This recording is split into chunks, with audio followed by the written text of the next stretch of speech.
আমালুহু, মানুষ যখন মারা যায় তার আমলের দরজা বন্ধ হয়ে যায়, কিন্তু তিনটা আমল জারি থাকে। কি কি? আও সাদাকাতুন জারিয়াতুন, একটা হচ্ছে সাদাকায়ে জারিয়া। এই সাদাকায়ে জারিয়া আপনি মসজিদের জন্য দিয়েছেন, মাদ্রাসার জন্য দিয়েছেন, দ্বীনি কাজে ব্যবহার করেছেন, কালবাট করে দিয়েছেন, রোড করে দিয়েছেন, টিউবওয়েল গেড়ে দিয়েছেন, নালা নর্দমা করেছেন, মানুষের হেল্পের জন্য, মানুষের সুন্দরভাবে চলাচলের জন্য আপনি ব্যবস্থা করে দিয়েছেন। এগুলা যতদিন থাকবে ততদিন আপনার কবরে বেমিছিল সওয়াব জারি থাকবে। জোরে বলুন সুবহানাল্লাহ।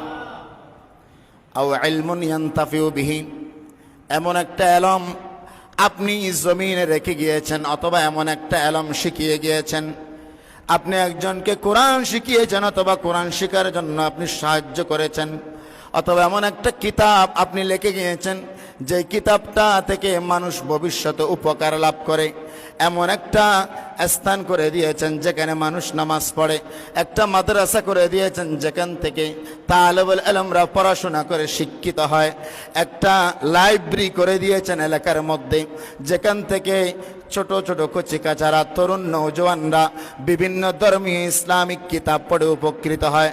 আমার নবী বলে এই ধরনের কাজ করে গেলে তোমার কবরে বেমিছিল বেমেসাল সওয়াব জারি হয়ে যাবে। আর 3 নম্বর হচ্ছে ওয়ালাদুন সালিহুন।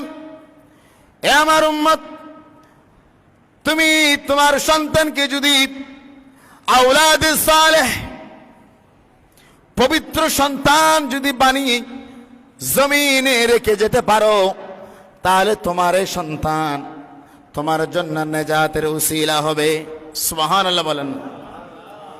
তোমার সন্তানকে তুমি গাইডলাইন ঠিকভাবে করো না, যেমন ইচ্ছা তেমন চলতে দিয়েছ, তোমার সন্তানকে অবাধ্য বানিয়েছ।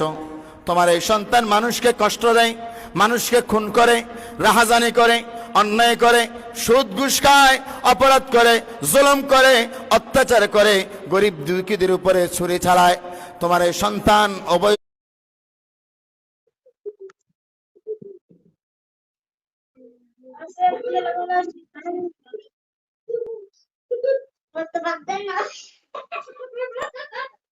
জি, মাথা গেলে আই সিধি করত।